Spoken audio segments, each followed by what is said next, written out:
다 같이 일어서셔서 찬양하라 내 영혼아 찬송가 621장입니다.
다 함께 묵상 기도 드리심으로 대림절 두 번째 주일 예배를 하나님께 드립니다.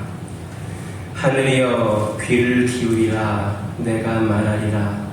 땅은 내 입의 말을 들을지어다. 내 교훈은 비처럼 내리고 내 말은 이슬처럼 맺히나니 연한 풀 위에 가는 비 같고 채소 위에 단비 같도다. 내가 여호와의 이름을 전파하리니 너희는 우리 하나님께 위엄을 돌릴지어다. 아멘. 죄인에게 약속된 구원의 날을 확증해 주신 하나님 아버지, 죄에서 속량하실 구세주 예수 그리스도의 강림을 맞이하는 대림절 두 번째 주일에 저희를 예배당으로 불러주신 감사드립니다. 하늘에서 내려오는 큰 은혜를 사모하는 마음으로 왔사오니 가슴 벅찬 하늘의 영광을 바라보게 하옵소서. 오늘도 크신 은혜와 기도의 응답이 선물로 주어지는 감동의 날이 되게 하옵소서. 예수님의 이름으로 기원하옵나이다. 아멘. 우리가 교회입니다. 찬양하시겠습니다.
성시교도 116번 구주강림이가 되겠습니다.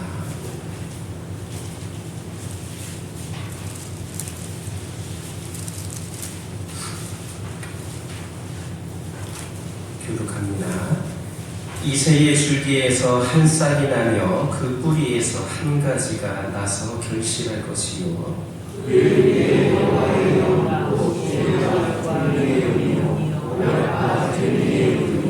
지식과 여호와를 경외하는 영이 강림하시리니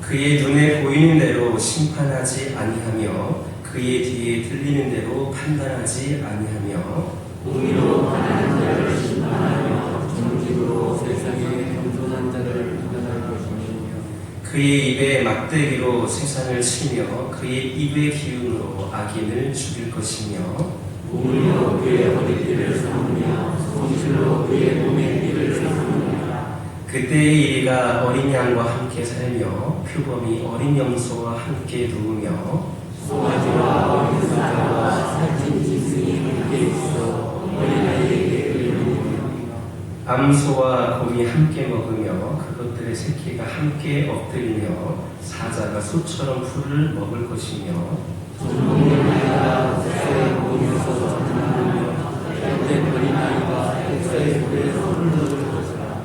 내 거룩한 산 모든 곳에서 해등도 없고 상함도 없을 것이니 이는 눈이 바다를 보는같이 여호와를 아는 지식이 세상에 충만할 것입니다. 그날에 이새의 뿌리에서 한 싹이 나서 만민의 기치로 설 것이요 열방이 의하여 걸어오니 여호와를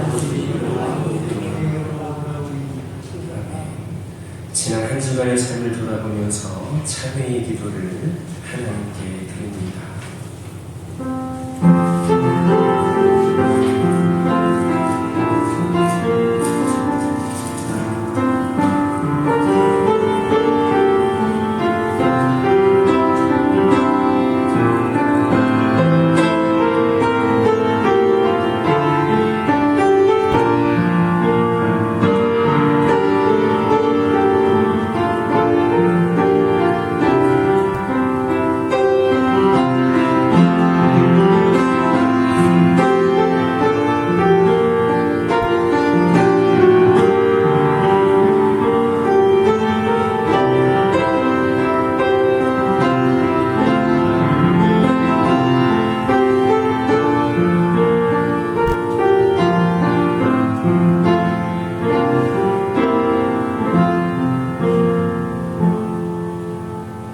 오라 우리가 여호와께로 돌아가자. 여호와께서 우리를 찢으셨으나 도로 낫게 하실 것이요 우리를 치셨으나 싸매어 주실 것이니라. 여호와께서 이틀 후에 우리를 살리시며 셋째 날에 우리를 일으키시리니 우리가 그의 앞에서 살리라. 아멘. 찬송 105장입니다.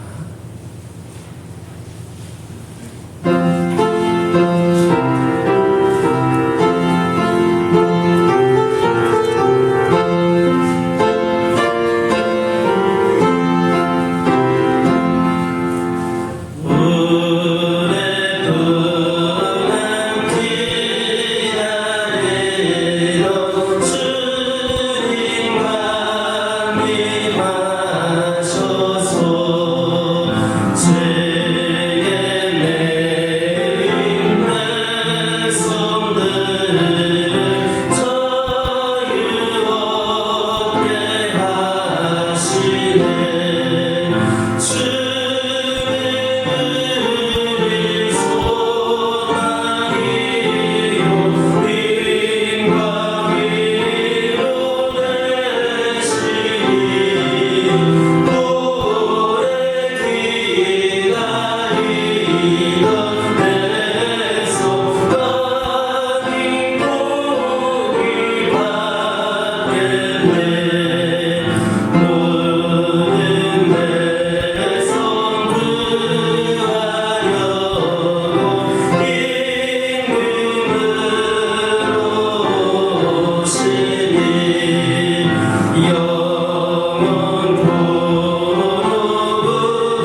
하나님 아버지, 복음의 감격을 이 땅에서 누릴 수 있는 은혜를 베풀어 주셔서 감사드립니다. 영원히 사함받을 수 없는 죄를 지은 저희들의 죄를 대속하기 위해 이 땅에 오신 예수 그리스도께 경배와 영광을 돌리는 예배에 나올 수 있게 인도해 주신 것을 감사드립니다. 하나님의 은혜를 입은 저희들이 영원한 생명의 문을 열기 위해 강림하시는 예수 그리스도를 크나큰 믿음으로 기다리게 하옵소서. 건축자의 버린 돌같이 취급받던 주님께서 귀한 모퉁이 돌이 되셨습니다.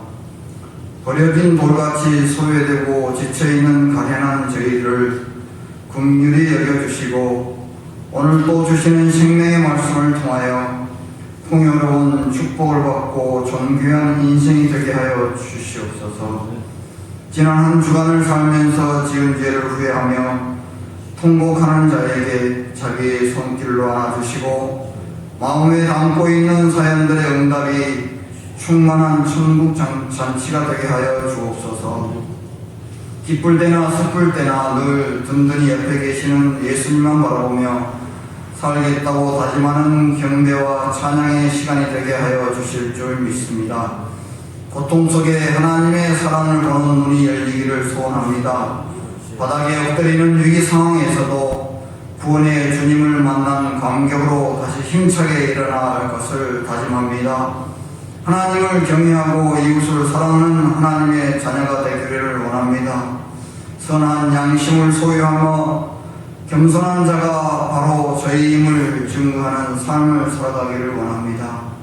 정치적인 긴장과 경제적 불안이 파도같이 밀려오는 어지러운 세상에서 하나님의 은혜를 구하는 기도의 파수꾼이 되게 하여 주시옵소서.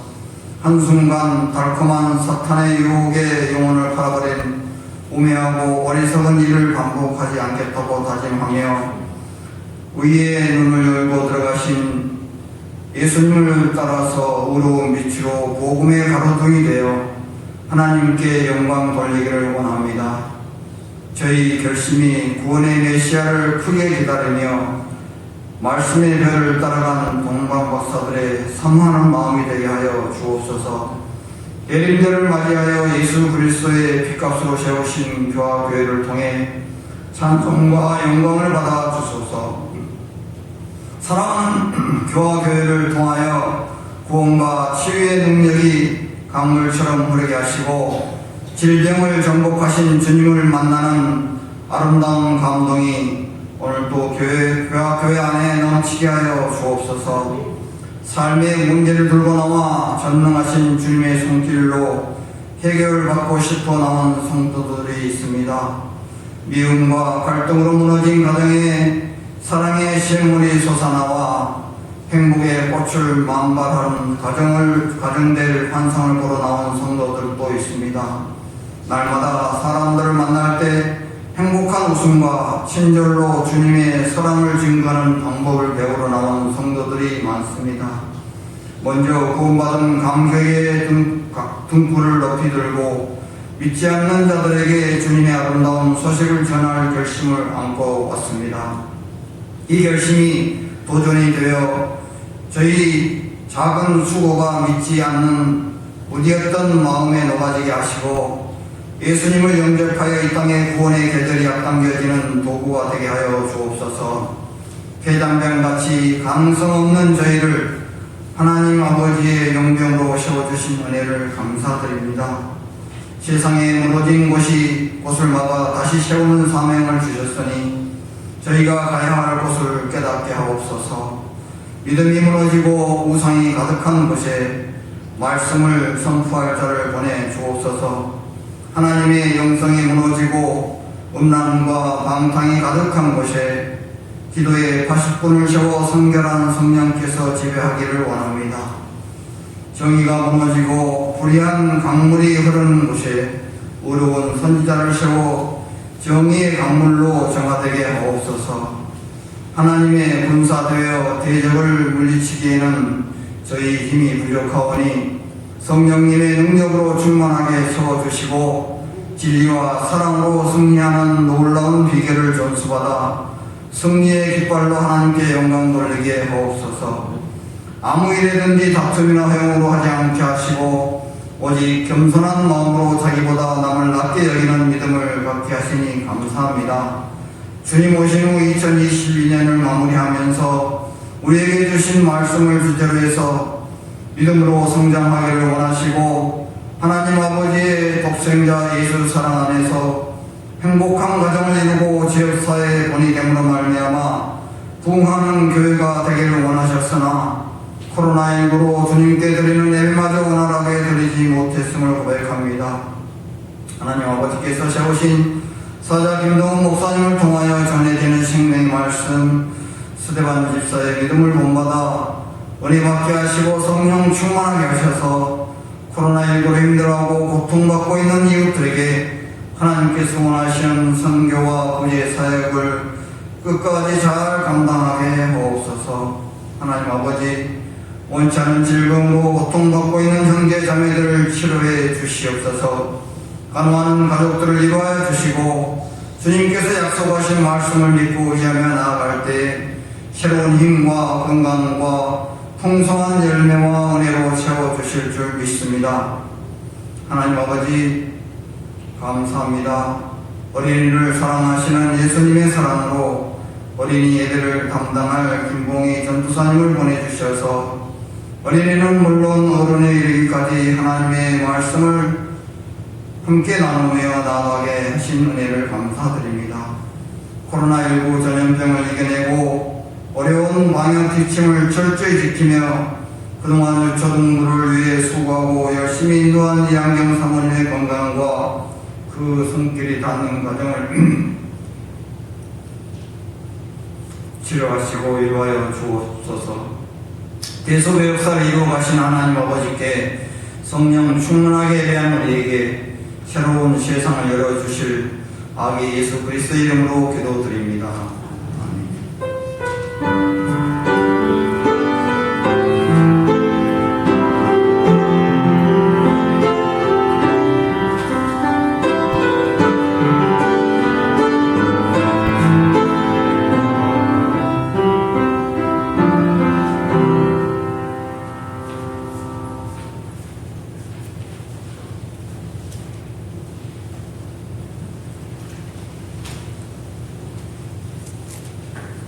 성경 말씀 사도행전 7장 17절부터 42절입니다. 하나님이 아까 내게 약속하신 때가 가까우니 이스라엘 백성이 애굽에서 번성하여 많아졌더니 요셉을 알지 못하는 새 민족이 애굽 땅에 오르매 그가 우리 족속에게 교활한 방법을 써서 조상들을 기록게 하여 그 어린 아이들을 내버려 살지 못하게 하려 할세. 그때에 모세가 나는데 하나님 보시기에 아름다운지라 그의 아버지 집에서 석 달 동안 기르더니 버려진 후에 바로의 딸이 그를 데려다가 자기 아들로 기르매 모세가 애굽 사람의 모든 지혜를 배워 그의 말과 하는 일들이 능하더라. 나이가 40이 되매 그 형제 이스라엘 자손을 돌볼 생각이 나더니 한 사람이 온통한 일 강함을 보고 보호하여 압제하는 자를 위하여 원수를 갚아 애굽 사람을 쳐 죽이니라. 그는 그의 형제들이 하나님께서 자기의 손을 통하여 구원해 주시는 것을 깨달으리라고 생각하였으나 그들이 깨닫지 못하였더라. 이튿날 이스라엘 사람들이 싸울 때에 모세가 와서 가르치기로 하여 이르되 너희가 형제인데 어찌 서로 해치느냐 하니 두 동물을 해치는 사람이 모세를 밀어뜨려 이르되 누가 너를 관리와 재판장으로 우리 위에 세우느냐. 네가 어제는 애굽 사람을 죽인 것 같이 또 나를 죽이게 오느냐 하니 모세가 이 말 때문에 도주하여 미디안 땅에서 나그네 되어 거기서 아들 둘을 낳으니라. 40년 장에 천사가 신의 산 광야 가시나무 떨기 불꽃 가운데서 그에게 보이거늘 모세가 그 광경을 보고 놀랍게 여겨 알아보려고 가까이 가니 주의 소리가 있어 나는 네 조상의 하나님 즉 아브라함과 이삭과 야곱의 하나님이라 하신데 모세가 무서워 가히 바라보지 못하더라. 주께서 이르시되 네 발이 신을 벗으라 네가 서 있는 곳은 거룩한 땅이니라. 내 백성이 애굽에서 괴로움 받을 가족들에게 하시기 보고 그 탄식하는 소리를 듣고 그들을 구원하려고 내려왔노니 이제 내가 너를 애굽으로 보내리라 하니라. 그들이 많이 누가 너를 관리와 재판장으로 세우느냐 하며 오전하던 그 모세를 하나님은 다시 떨기 가운데서 보이며 천사의 손으로 관리와 소명하는 자로서 보내셨으니 이 사람이 백성을 인도하여 나오게 하고 애굽과 홍해와 광야에서 40년간 기사와 표적을 행하였느니라. 이스라엘 자손에 대하여 하나님이 너희 형제 가운데서 나와 같은 자를 세우리라 하던 자가 곧 이 모세라. 시내 산에서 말하던 그 천사와 우리 조상들과 함께 광야 골리에 있었고 또 살아있는 말씀을 받아 우리에게 주던 자기 이 사람이다. 우리 조상들이 모세에게 복종하지 아니하고자 하여 거절하며 그 마음이 불교 애굽으로 향하여 아름도로 이르되 우리를 인도하여 애굽 땅에서 우리를 인도하던 이 모세는 어떻게 되었는지 알지 못하노라 하고 그때에 그들이 송아지를 만들어 그 우상 앞에 제사하며 자기 손으로 만든 것을 기뻐하더니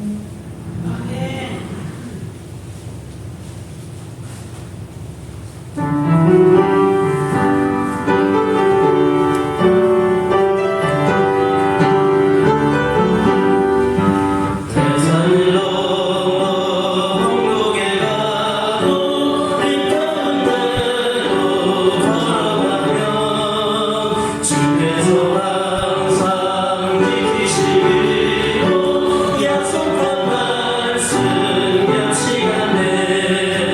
하늘의 영광 하늘의 영광 나의 맘속에 차고 넘쳐 할렐루야의 힘차게 불러 영원히 주를 찬양하리.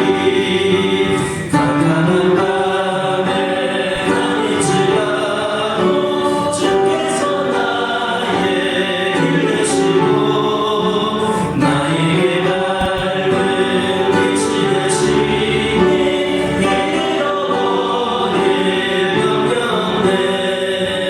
하늘의 영광 하늘의 영광 나의 맘속에 차고 넘쳐 할렐루야의 힘차게 불러 영원히 주를 찬양하리.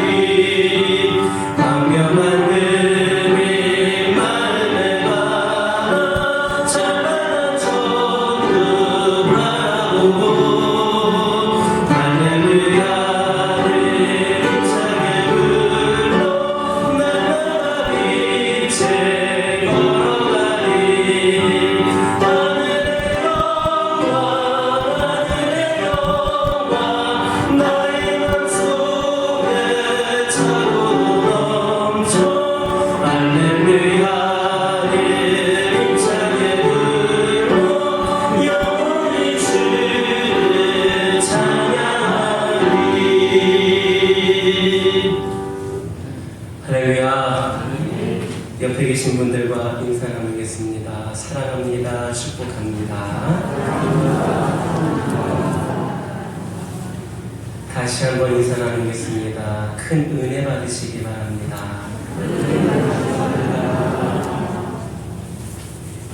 할렐루야. 다른 때보다 오늘은 조금 더 많이 오신 것 같아요. 그래서 더 풍성하게 시끌벅적하게 또 이렇게 예배를 드릴 수 있는 것 같습니다. 앞으로도 계속해서 나오지 않던 영혼들 하나둘 거듭하는 가운데에 먼저 우리 교회가 부흥하고 또 지역과 나라와 민족 세계를 위하여 귀하게 쓰임받는 우리 교회가 되기를 주님의 이름으로 축원합니다. 우리 그동안 스데반의 설교를 묵상하면서 하나님께서 어떻게 아브라함과 이삭과 야곱과 요셉을 택하여서 믿음의 조상을 삼으시고 저들을 인도하셨는지를 살펴보았습니다. 이제 오늘 본문에서 스데반은 계속해서 모세라는 한 사람의 이야기를 합니다. 그는 이스라엘 백성들을 구원하기 위해 택함받은 이스라엘의 지도자였습니다. 여기에서 모세를 인도하신 하나님은 아브라함을 인도했던 바로 그 하나님입니다. 아브라함을 인도했던 하나님은 어떤 하나님입니까? 약속의 하나님이십니다. 하나님은 그냥 일하시지 않습니다. 반드시 약속하시고 일하십니다. 하나님이 인간에게 하신 약속을 기록한 것이 구약입니다. 그리고 그 약속하신 모든 내용이 신약에서 성취되었습니다. 이 구조를 통하여서 우리는 예수님이 말씀하신 모든 예언들과 요한계시록에 있는 모든 예언들이 그대로 성취될 것을 확신할 수 있습니다. 그런데 이 이스라엘의 역사가 우리에게 무슨 의미가 있습니까? 하나님의 역사를 이루기 위한 역사라는 겁니다. 또 이스라엘 백성들은 무슨 의미가 있습니까? 하나님의 역사를 이루기에 선택된 백성이라는 의미가 있습니다. 그렇다면 저하고 여러분은 무슨 의미가 있습니까? 우리에게 진정한 의미는 하나님의 역사를 이루기 위해 선택받은 도구라는 겁니다. 그럴 때만이 우리에게 진정한 삶의 의미가 있는 겁니다. 본문을 보니까 약속의 때가 가까워지자 애굽에 있는 이스라엘 백성들이 번성하기 시작했다 했습니다. 그런데 이 애굽의 왕은 백성들이 잡초처럼 무성하게 번성하는 것을 보고 두려워했습니다. 그래서 이스라엘 백성들 중에서 태어난 남자아이 모두를 다 죽이기로 결정했습니다. 얼마나 번성하면 이런 일이 있었겠습니까? 특히 요셉을 알지 못하는 새로운 임금이 왕위에 오르게 되었다 했습니다. 이것이 무엇을 의미합니까? 바로 하나님의 약속을 이루기 위한 주변 환경이라는 겁니다. 바로가 악한 꾀를 내어서 이스라엘 백성들의 조상을 괴롭힌 것도, 남자아이를 불법으로 죽이게 한 것도 다 약속을 성취하기 위한 하나님의 주변 환경인 겁니다. 여기에 하나님의 약속을 성취하기 위해서 모세라는 한 사람이 태어납니다. 죽음의 환경에서 태어났습니다. 그런데 모세는 죽지 않았습니다. 우리는 여기에서 재미있는 사실을 발견하게 됩니다. 하나님의 약속과 섭리가 있습니다. 죽을 수밖에 없는 최악의 상황에서도 죽지 않는다는 겁니다. 앞에서 말씀드렸던 것처럼 모세가 태어난 환경은 죽음의 환경이었습니다. 그러나 부모는 그를 죽일 수 없었습니다.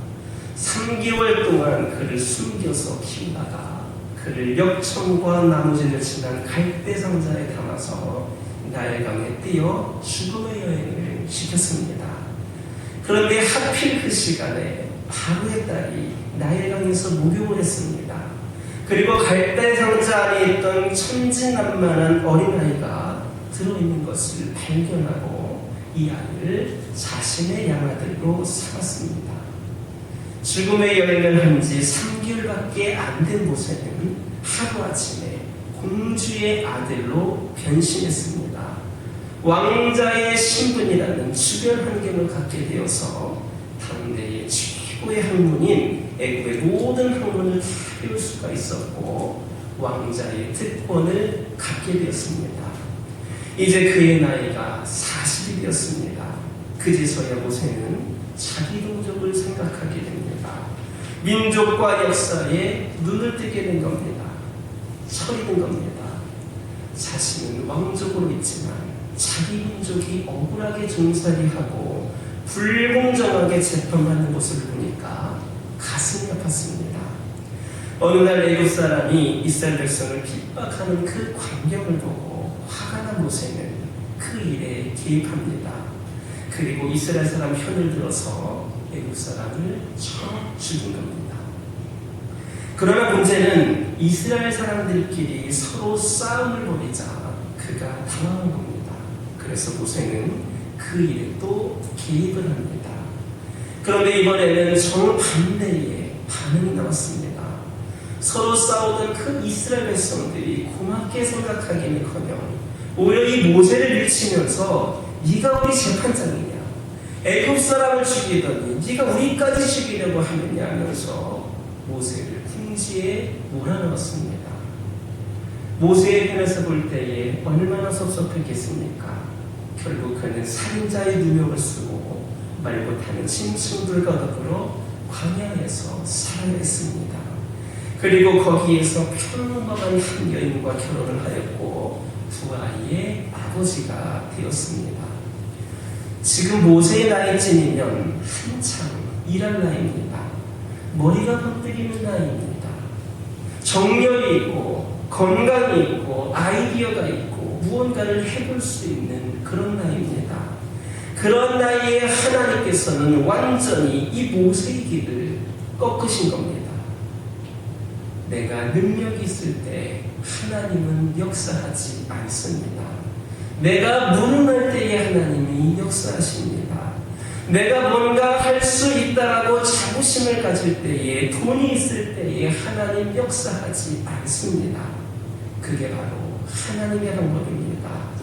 하나님은 능력이 없어서 여러분의 돈과 지능과 지위를 탐내시는 것이 절대로 아니다라는 말씀입니다. 모세가 또 40년이 지나서 80세가 되었을 때에 하나님에 대해 눈을 뜨기 시작합니다. 이처럼 인간의 절망과 좌절은 모든 것의 끝이 아니라 하나님을 만나는 시작입니다. 신의 산에서 모세는 하나님을 만납니다. 여기에서 신의 산이 뭡니까? 모세의 현 주소입니다. 절망에 빠져서 낮아질 대로 낮아지고 약해질 대로 약해져서 나는 아무것도 아니라고 느낀 장소가 바로 이 신의 산입니다.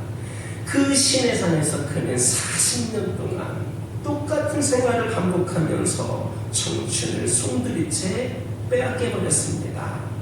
그런데 하나님은 그 사람을 붙들고 말씀하십니다. 인생의 가장 밑바닥에서 그는 하나님을 만났습니다.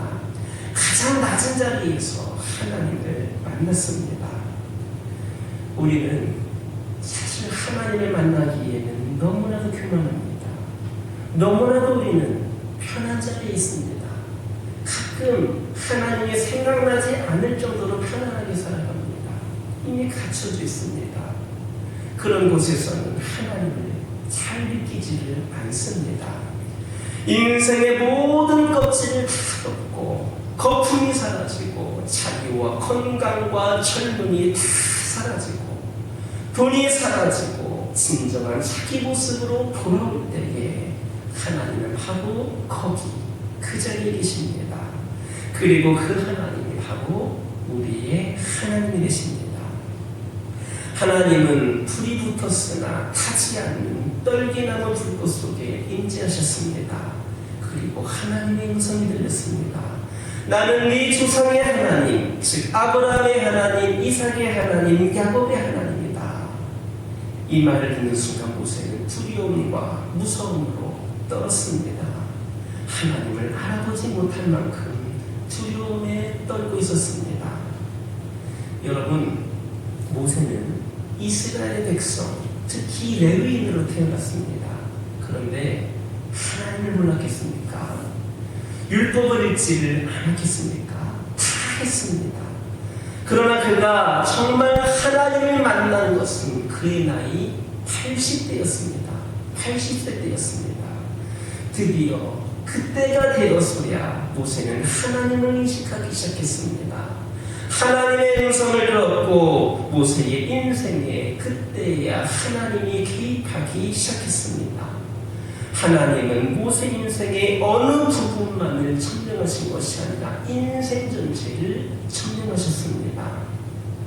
우리도 하나님을 믿습니다. 모두가 다 하나님 믿는다라고 이야기합니다.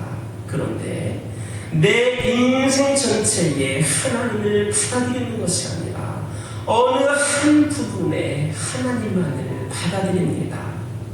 그래서 갈등이 있는 겁니다.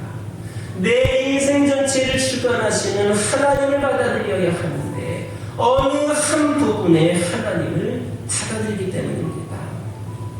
지금까지 모세는 자기 인생과 민족과 역사를 생각했던 땅의 사람이었지만 하나님을 만난 순간부터 그는 하나님의 사람으로 변화되었습니다.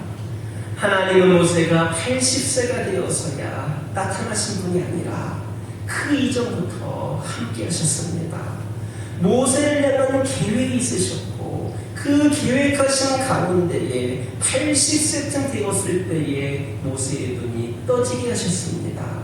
그리고 하나님을 만난 순간 진정한 하나님의 사람으로 변화되었습니다.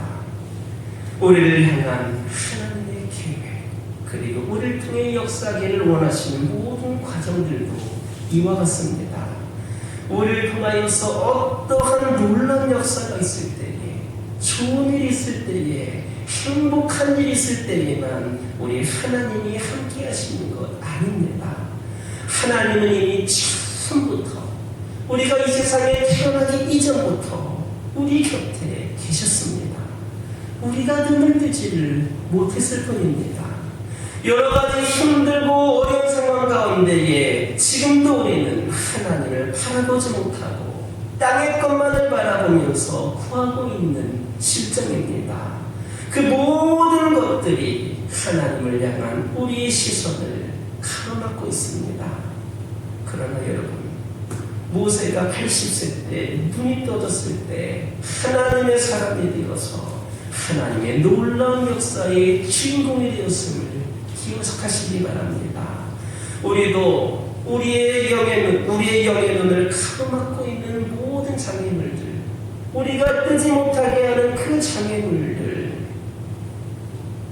그리고 방해 요소들을 걷어내어서 다시 우리가 주님을 깊이 만나고, 그래서 오늘 이 어려운 시기 그동안 가로막고 있던 모든 것들을, 움츠리게 했던 모든 것들을 다 벗어버림으로 하나님의 사람으로 귀하게 쓰임받을 수 있는 우리 모두가 되기를 주님의 이름으로 축원합니다.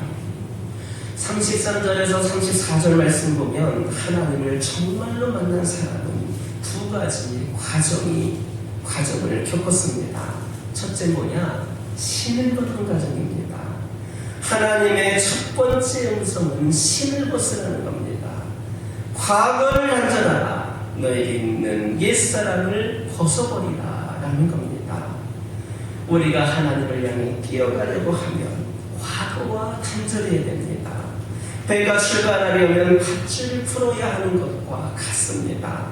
밧줄을 묶어놓고는 아무리 엔진을 돌려도 배는 나아가지를 않습니다. 여러분들이 신앙생활을 오랫동안 하셨는데 왜 나의 믿음에 진보가 없습니까? 왜 나의 믿음에 기적이 없습니까? 왜 나의 믿음에 문제가 있습니까? 밧줄로 묶여있기 때문입니다. 어느 부분은 하나님을 받아들였고 어느 부분은 하나님을 받아들이지 않았기 때문입니다. 우리 인생의 처음부터 끝까지 앞으로의 미래에 이르기까지 우리가 하나님을 기대하고 받아들여야 되는데, 내가 받아들이고 싶은, 아니면 내가 받아들일 수 있는 그만큼만, 그 수준만큼만 하나님을 받아들였기 때문입니다. 그래서 내 믿음은 언제나 단지 쳇바퀴 돌듯 제자리만 빙빙 도는 겁니다. 20년, 30년, 40년, 50년 신앙생활을 하더라도 제자리에서 쳇바퀴만 돌리고 있는 것 뿐입니다. 세월이 지나갔지만 평화가 없습니다. 그래서 하나님을 나를 변화시킬 수 있는 무능한 분으로 우리가 만들었습니다. 우리가 그렇게 만들고 있습니다. 첫 번째가 신을 받는 과정이었다면 두 번째로는 명령을 받는 과정입니다. 하나님 모세에게 내 백성이 애굽에서 괴로움을 당하고 있다. 내 사랑하는 자녀들이 애굽에서 괴로움을 당하고 있다. 내가 그 괴로움을 보고 탄식의 소리를 듣고 저들을 구원하려고 지금 왔다. 그래서 내가 너를 애굽으로 보내려는 것이다. 그들의 그 소리를 듣고 내가 애굽으로 너를 보내는 것이다. 이렇게 말씀하십니다. 이게 뭡니까? 선교 명령입니다. 모세 너를 이 땅에 둔 이유가 바로 여기 있다. 너는 가서 모든 이스라엘 백성들을 애굽 땅에서 해방시켜라. 살인자로 숨어 살아야 했던 모세를 하나님은 하나님의 사람으로 훈련시키셔서 그 애굽에 갇혀있던 그 영혼들을 해방시키기 위하여서 이스라엘 백성들을 애굽의 그 압제에서 해방시키려는 지도자로 세우신 겁니다. 우리가 선교를 해야 되는 이유도 거기에 있습니다. 전도도 해야 되고 선교도 해야 됩니다. 전도만 하고 선교만 하고 또 선교만 하고 전도는 안 하고 이게 아닙니다. 전도와 선교는 같이 되어야 하는 겁니다. 그 중에서도 오늘날 세상을 보면 얼마나 많은 출애굽에 갇혀있는 세상의 영혼들이 있는지를 모릅니다.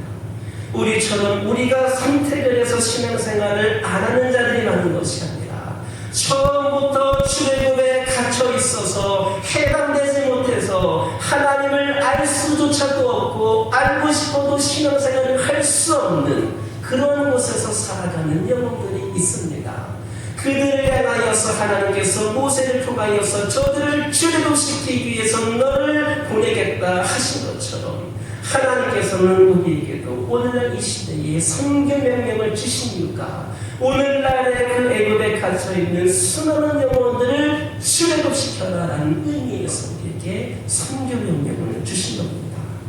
우리는 바로 그러한 명령을 받는 과정이 있습니다. 따라서 우리는 그 명령을 감당해야 합니다. 그렇다면 모세는 누구입니까? 오늘 부분 보면 하나님은 모세를 택하셔서 이스라엘 백성들이 애굽에서 나오도록 하시고 홍해를 가르셨고 또 광야 40년 동안 이스라엘 백성들을 훈련시키는 훈련자로 세우셨습니다. 또 하나님은 그를 선지자로 세우셨고 이스라엘 백성들의 목회자로 세우셨습니다. 38절을 보면 스데반은 40년 동안 천막을 치고 이리저리 방황하던 광야 생활에 대해서 광야교회라는 말을 사용했습니다. 결국 모세는 자신의 생애 동안 이스라엘 백성들을 인도하여낸 훈련자로서 선제자로서 광야교회의 목회자로서의 역할을 했던 겁니다. 스데반의 설교 목적 중에 하나가 바로 모세를 이스라엘 지도자로 선지자로 훈련자로 목회자로 세우셨던 하나님의 구원 이야기를 하고자 합니다. 그리고 스데반의 설교의 목적이 또 하나 있는데 바로 이스라엘의 지도자였던 모세를 하나님께서 세워주셨음에도 불구하고 이스라엘 백성들 가운데에는 모세를 복종치 않았던 세력이 있었다는 것을 보여주는 것이었습니다. 어떤 특정한 한 개인이 아니라 집단이었습니다. 그들은 불평하는 불만을 가진 세력이었습니다. 여러분, 어느 조직이든지 불평하는 세력이 있습니다. 완벽한 조직이나 사람이 어디에 있겠습니까? 좋은 점이 있으면 약점이 있게 마련입니다. 그런데 불평불만하는 사람들은 좋은 점을 안 봅니다. 언제나 약점만 꼬투리를 잡습니다. 약점을 끄집어내서 이야기하면 설득력이 있습니다. 그래서 그것을 가지고 계속 큰 문제가 있는 것처럼 자꾸 말대를 합니다. 그런데 그것은 결국 그 조직을 파괴하는 행동입니다. 정작 본인들은 파괴하려고 그랬던 것은 아닐 수 있습니다. 잘해보려고 그렇게 했는지는 모르지만 결과는 그렇게 될 수가 있는 겁니다. 사탄은 이스라엘 백성들 중에 불평의 세력을 심어넣었습니다. 어느새 스웨덴 고도 불평하는 그룹들이 모이기 시작했습니다. 그리고 슬슬 모세를 비판하기 시작합니다. 사실 모세를 비판한 게 아닙니다. 모세가 당하는 모든 비판은 궁극적으로는 하나님께 대한 것이었습니다. 하나님께 대한 비판입니다. 왜냐하면 하나님께서 모세를 택하셔서 세운 자이기 때문입니다. 그들이 가는 비판의 배후에는 하나님께 대한 반응이 있었던 겁니다. 그들은 계속해서 여론을 만들기 시작합니다. 그리고 모세가 산으로 기도하러 간 사이에 결정적인 계기를 만들어서 이스라엘 군중들을 그릇된 길로 인도했습니다. 여러분, 이 군중들이 얼마나 단순한 줄 아십니까? 이들은 하나님께서 역사하셔서 홍해를 건넜던 자들입니다. 만나와 밀출하기를 먹었던 자들입니다. 기적을 목격하고 생물을 마셨던 장본인들입니다. 그러나 아무리 잘해줘도 조금만 잘못하면 금세 불평을 갖는 것이 군중들입니다. 원망하는 겁니다. 우리가 이렇게 고생할 게 뭐 있느냐? 애굽으로 돌아가자. 이것이 그들을 선동한 첫 번째 메시지였습니다. 젖과 꿀이 흐르는 땅을 고생스럽게 왜 가야 하느냐? 모세는 우리를 고통스럽게 만들었다. 이렇게 선동한 겁니다. 백성들은 현실적인 고난 앞에서 그들을 선동하는 자들에게 쉽게 동의했습니다. 어떤 결과를 빚을지 모르는 채 그들은 그렇게 쉽게 동의를 했습니다. 그리고 그들이 선동한 두 번째 메시지는 여기까지 인도해 주신 분은 하나님이 아니다는 것이었습니다. 그래서 금을 걷어서 금송아지를 만들고 흥분하고 좋아하며 이 금송아지에 절을 했습니다. 이게 인간입니다. 이게 우리들입니다. 이들 깊은 곳에는 이처럼 우상이 자리 잡고 있습니다. 이기적인 요소들이 있습니다.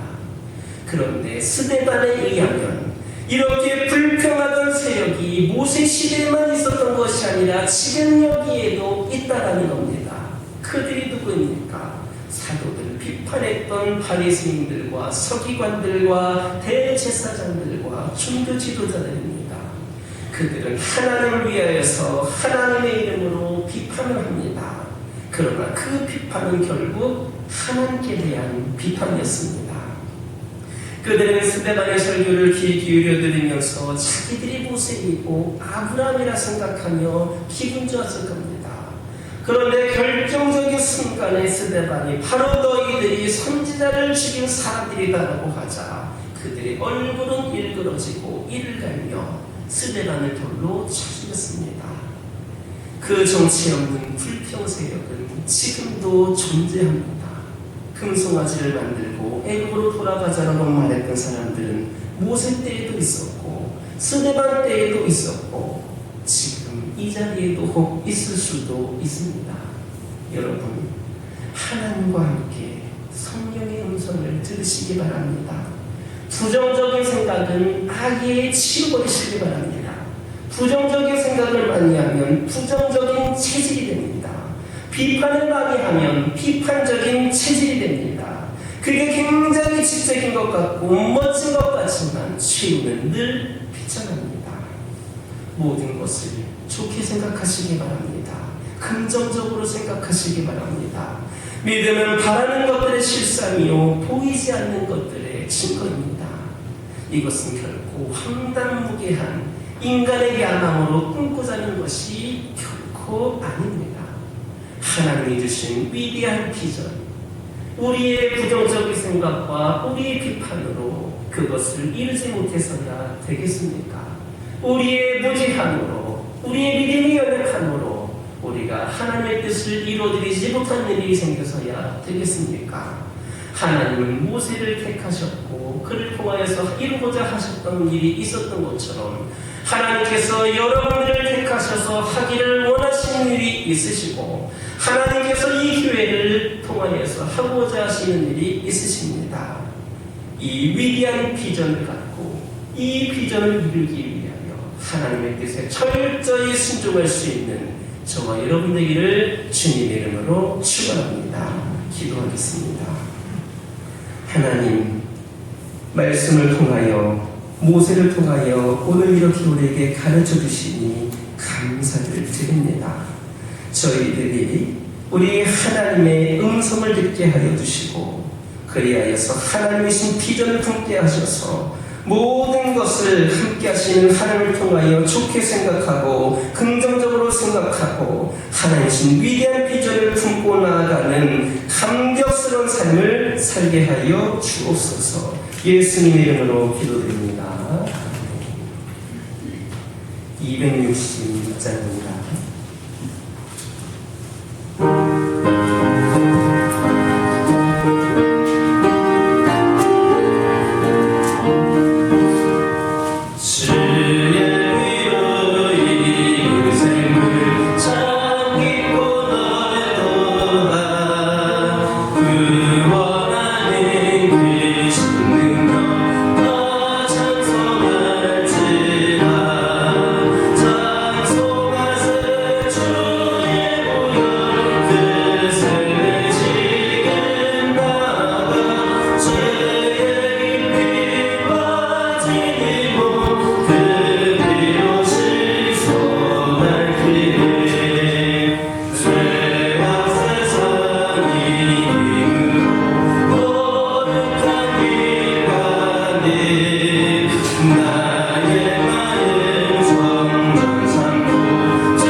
죄인을 죄에서 구원하시기 위해 큰 계획을 세우신 하나님 아버지, 하나님의 계획을 완성하시기 위하여 독생자 예수를 세상에 보내주심을 감사드립니다.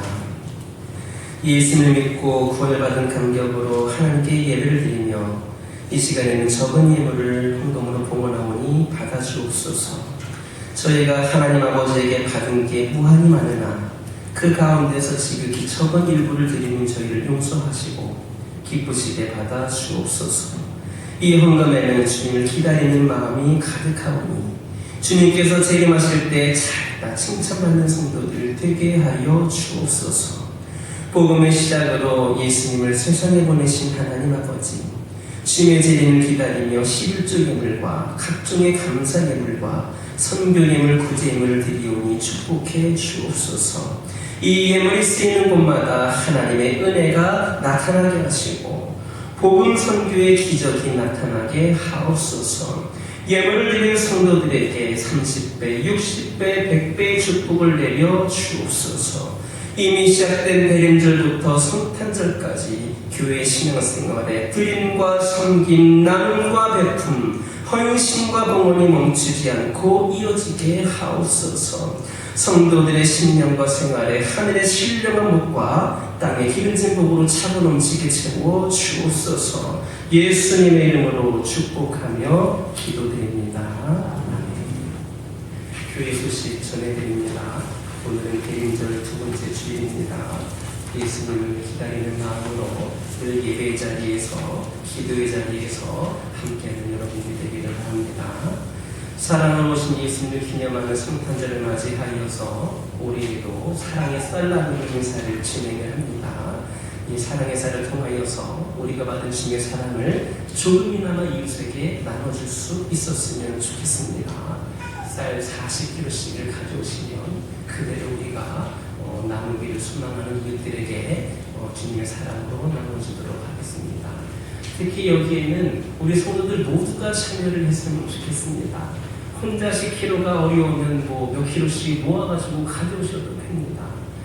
매년 말씀드리지만 교회 예산으로 충분히 사서 이웃들에게 돌릴 수 있지만 여러분들의 그런 정성과 사랑이 담겨져 있는 그 쌀이 진정으로 귀한 사랑의 쌀이라고 생각을 합니다. 적은 양이어도 상관이 없습니다. 그러니까 여러분들 꼭 빠짐없이 한 분도 빠짐없이 참여하셨으면 좋겠습니다. 내가 예수님께 사랑받았다라는 생각이 드시면 꼭 참여하셔서 우리 여러분들 함께 했으면 좋겠습니다. 본당 로비에 사랑의 쌀라는 대상자 추천서가 있습니다. 우선은 저희가 작년에 나눠드렸던 대상자 명단을 저희가 갖고 있는데 그 인원을 제외하고, 물론 그 인원에서는 혹시라도 빠져들 분이 있으면 뺄 것이고 추가해야 될 것은 추가하겠지만, 그 인원들, 작년에 드렸던 인원들을 제외하고 혹 추가로 그렇게 사랑을 나누겠다는 대상자들이 있으면 다음 주까지 신청해 주시기 바랍니다. 그래서 다음 주에 선교부 모임을 할 때에 그 작년 명단과 새로 추천된 명단을 가지고 선정을 하도록 하겠습니다. 쌀 후원 기간은 12월 18일까지입니다. 가급적 날짜를 지켜주시기를 합니다. 주요 예배에 적극적으로 참여해 주시기 바랍니다. 예배부 모임 점심 식사 후에 있고 선교부 모임 다음 주 점심 식사 후에 있습니다.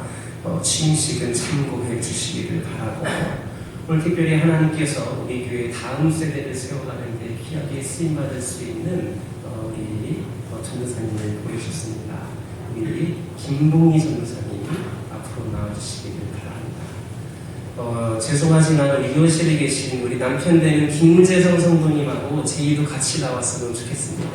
이 자리에 나와서 인사하면 저 사람 누구야 하면서 교인들이 나중에 놀라볼 수도 있으니까 한번 나와서 앞으로 같이 나와서 인사하시기를 바랍니다.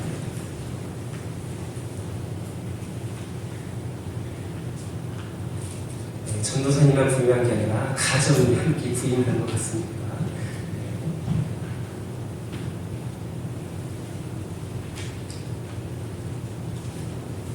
그래서 앞으로 이 가정을 통하여서도 우리 교회가 또 다음 세대, 또 젊은 부부들 세워가는 데에도 함께 동역했으면 좋겠습니다.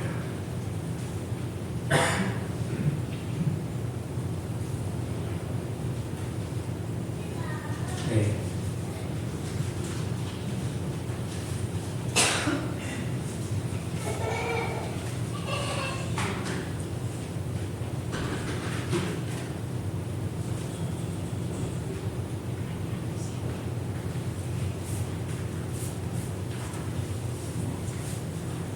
여러분들이 기도 많이 해주셔서 많은 경험과 능력의 경험을 보여주셨습니다. 앞으로 기도해 주시기 바라고, 또 우리 교육자 가정입니다. 여러분들 잘 챙겨주시고 함께 기도해 주시기 바랍니다. 인사하겠습니다.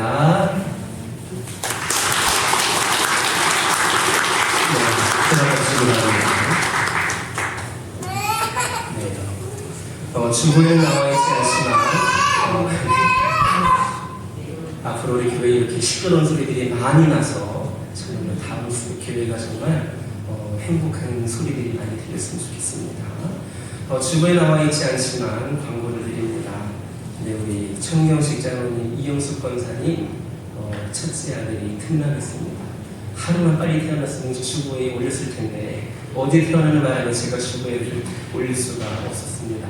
여러분들 축하해 주시고 축복해 주시기 바랍니다.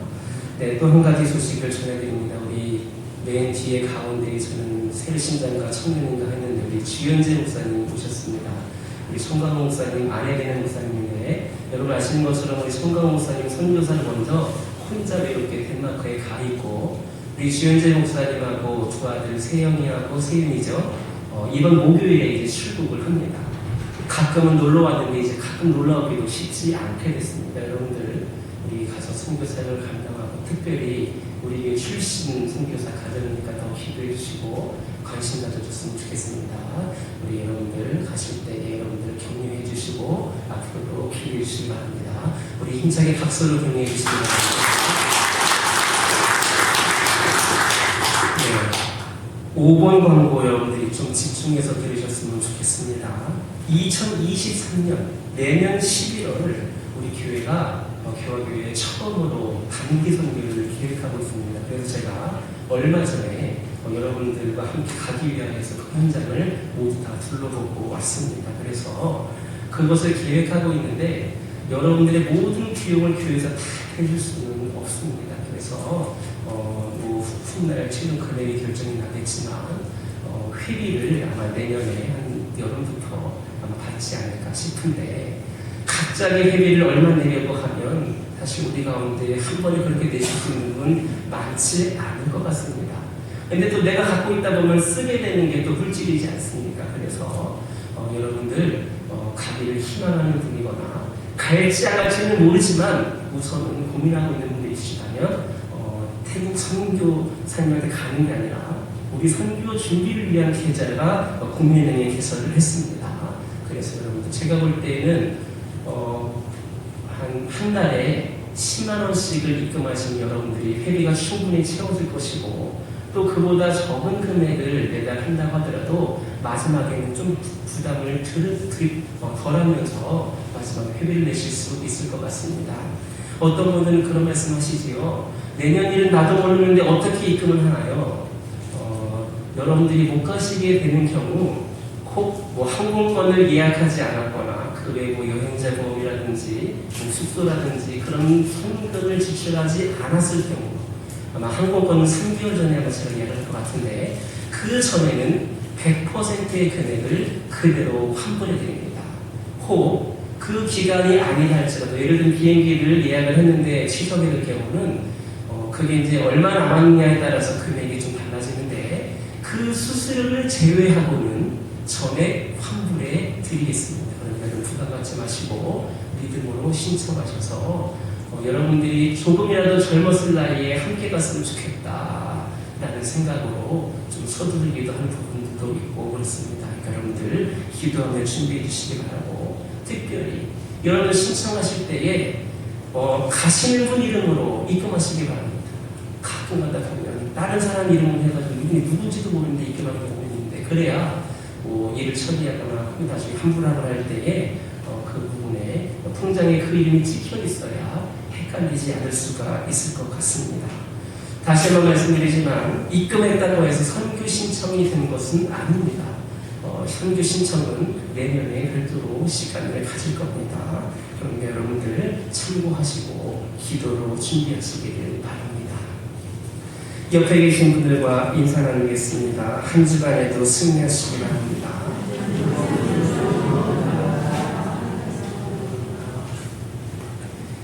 다 같이 일어서셔서 주기도문 성으로 하나님께 영광을 드립니다.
지금은 높은 보좌를 버리시고 이 땅에 오셔서 저희를 구원해 주신 예수 그리스도의 은혜와 한량없는 사랑을 베풀어 주신 하나님의 크신 사랑과 그 사랑에 감격하며 기쁨으로 살아가도록 인도하시는 성령님의 역사하심이 대림절 두 번째 주일 맞이하여 나를 원하신 주님의 사랑에 감사하며 돌아가는 주의 백성들과 그 가정 위에, 오늘 부임한 우리 김봉희 전사님과 가정 위에, 또 어제 새롭게 태어난 새 생명 위에, 또 목요일에 선교지로 떠나는 우리 목사님 가정 위에 이제로부터 영원토록 함께하여 주시옵기를 간절히 축원하옵나이다. 아멘.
아이고 오늘 야 이거 스며들라고 왔구나. 아이고 그만 그쪽으로 나가는 것 같은데.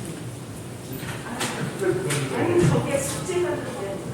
여러분 같이 어디네? 어? 가실 때.